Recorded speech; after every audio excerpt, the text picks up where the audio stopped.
Kryeministri Edi Rama ka sjellë shembuj konkret se përse ka kërkuar nga gjykata kushtetuese shfuqizimin e vendimit të gjykatës për pezullimin nga detyra të zëvendës kryeministres Belinda Balluku. Në një status në rrjetet sociale, Rama tha se pezullimi po cënon funksionimin e qeverisë dhe interesin publik. Efekti i parë është bllokimi i marrëveshjes dypalçe mes Shqipërisë dhe Kanadas për nisjen e fluturimeve ajrore transoqeanike.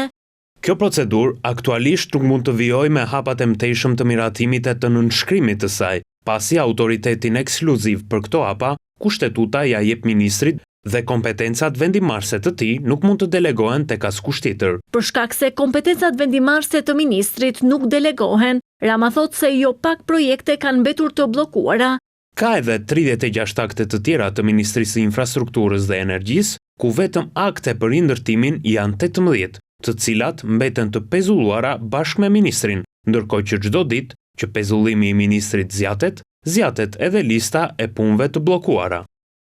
Kryeministri ka cilësuar pezullimin e zëvendës kryeministres nga gjykata e posaçme si një rast unik antikushtetues, kundër ndarjes së pushteteve dhe kundër standardeve të Venecias dhe jurisprudencës së Gjykatës Europiane të Strasburgut.